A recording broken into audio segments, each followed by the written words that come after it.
வணக்கம் மக்களே. இன்றைக்கி நம்ம எந்த டிஷ்ஷு செய்ய போகிறோம்னு பார்த்தீங்கன்னா சிக்கன் ஆந்திரா கறி. ரொம்ப ஸ்பைசஸாகவும் ரொம்ப டெலிஷியஸாகவும் இன்றைக்கி நம்ம இந்த ரெசிபி நம்ம செஞ்சு பார்க்கலாம். Welcome to Kippa kitchen. நான் உங்கள் செஃப் பார்க்கு. வாங்க இன்றைக்கி நம்மளுடைய சமையல் அறையில் போகலாம்.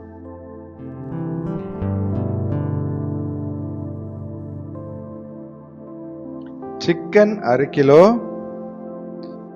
வெங்காயம் 200 கிராம், தக்காளி 150 கிராம், புதினா இலை 5 விரல் அடங்குற மாதிரி, மல்லி இலை 5 விரல் அடங்குற மாதிரி, பச்சை மிளகாய் 20 கிராம், பூண்டு 50 கிராம், இஞ்சி 50 gram, refund sunflower oil 50 ml, மஞ்சள் தூள் 1/2 teaspoon, chilli powder 1 table spoon, தனியா powder 2 table spoon, garam masala 1/2 table spoon, சீரகம் 1 தேங்காய் 100 கிராம், உப்பு தேவையான அளவிற்கு, பட்டை 1 கிராம்.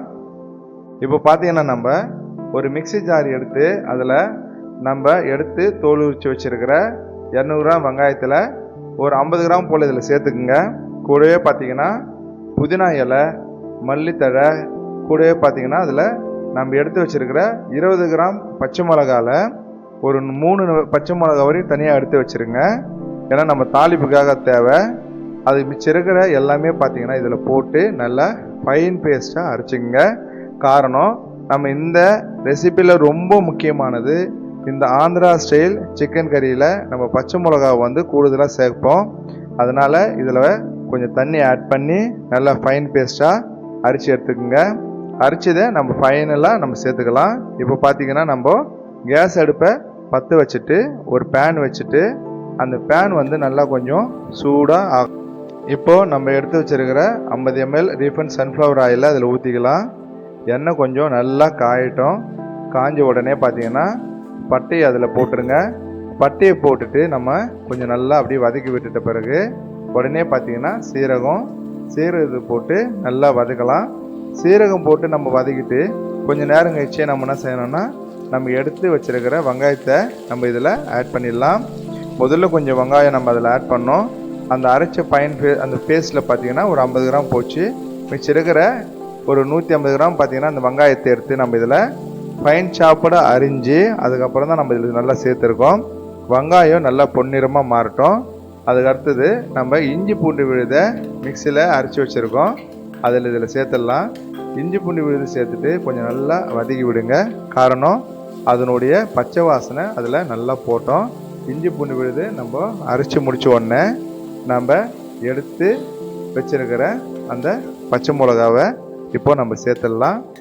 நம்ம 20 கிராம் பச்சை மிளகா எடுத்தோம். அதில் பார்த்தீங்கன்னா ஒரு 3 பச்சை மிளகா மட்டும் நம்ம எடுத்து வச்சுட்டோம். மிச்சம் இருக்கிறது அதில் ஃபைன் ஷாப்பில் நம்ம இந்த புதினா கொத்தமல்லியில் போட்டாச்சு. மிச்சம் இருக்கிற பச்சை மிளகாவை இதில் போட்டு வதக்கிட்ட பிறகு நம்ம எடுத்து வச்சுருக்கிற தக்காளி நல்லா சின்ன சைஸாக அரிஞ்சிக்கங்க.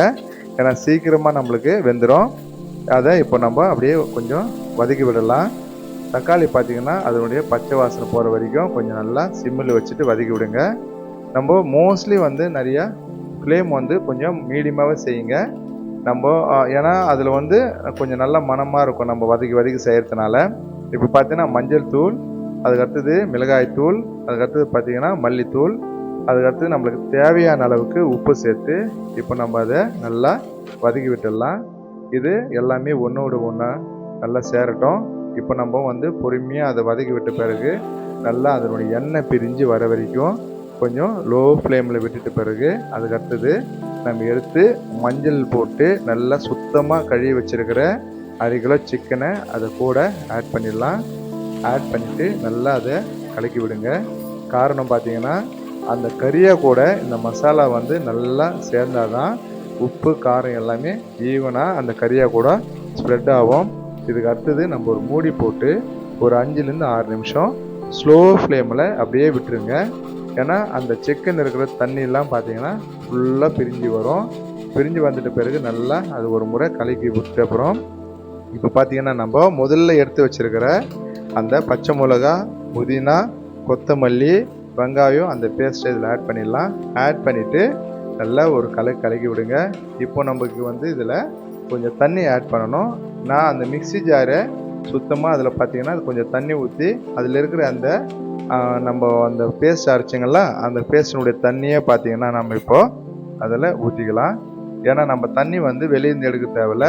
அதே போல் தண்ணி அதிகமாக இருந்தாலும் இந்த சிக்கன் கறி வந்து ரொம்ப லிக்யூடாக இருந்ததுன்னா நல்லா இருக்காது. அதனால் போதுமானது இதுவே. அதுக்கடுத்து நம்ம ஒரு மூடி போட்டு மூடிட்டு ஒரு 5 மினிட்ஸில் அதை அப்படியே ஸ்லோ ஃப்ளேமில் விட்ட அப்புறம் பார்த்தீங்கன்னா நல்லா தண்ணி வெளியே வந்து ஆயிலெலாம் பார்த்தோன்னா மேலே நல்லா சூப்பராக வந்தாச்சு. அதுக்கடுத்தது நம்ம கரம் மசாலா வச்சுருக்கோம். அந்த கரம் மசாலாவை போட்டுட்டு நம்ம நல்லா வந்து ஒரு முறை கலக்கி விடுங்க. அதனுடைய மனம் பார்த்தோன்னா இப்போது உனக்கு கூடுதலாக சூப்பராக இருக்கும். இப்போ உப்பு காரம் பார்த்துட்டு நம்ம எப்படி இருக்குதுன்னு சொல்லலாம். உப்பு காரம் பார்த்தாச்சு, சூப்பராக இருக்குது. எல்லாம் உப்பு காரம் எல்லாமே ஈவனாக இருக்குது. இப்போது நம்ம தேங்காவை எடுத்து அதை அரைச்சி அதனுடைய பால் எடுத்து வச்சுருக்கோம். அந்த பால் இதில் ஊற்றிட்டு ஒரு முறை நல்லா வந்து கலரி விடுங்க. இப்போ பார்த்தீங்கன்னா அதனுடைய ஸ்ட்ரக்சர் சூப்பராக இருக்கும். இப்போ அதை மூடி போட்டு ஒரு 2 to 3 மினிட்ஸ் அப்படியே விட்டுருங்க. இப்போது சூப்பராக நம்மளுடைய சிக்கன் ஆந்திரா ஸ்டைல் கறி ரெடி ஆயிடுச்சு. இப்போ நான் அதை சர்வ் பண்ணி அது எப்படி இருக்குதுன்னு சொல்லிட்டு உங்களுக்கு காமிக்கிறேன். இப்போ பார்த்தீங்கன்னா இதை அழகாக சர்வ் பண்ணுங்கள். சர்வ் பண்ணிவிட்டு பாருங்கன்னா நீங்கள் இதை சப்பாத்தி இல்லை இட்லி இல்லை தோசை இல்லை பூரி எந்த ஒரு டிஷ்ஷாக கூட சாப்பிட்லாம். சூப்பராக இருக்கும், மணமாக இருக்கும், அவ்வளோ டேஸ்ட்டாக இருந்தது. நீங்களும் இதே போல் செஞ்சுட்டு எப்படி இருக்குன்னு சொல்லிட்டு கமெண்ட்ஸில் சொல்லுங்கள் மக்களே. இது சூப்பராக இருக்கும். இந்த டிஷ்ஷு ஒரு முறை செஞ்சு பாருங்கள். நன்றி மக்களே. அடுத்த ஒரு நிகழ்ச்சியில் நம்ம பார்க்கலாம்.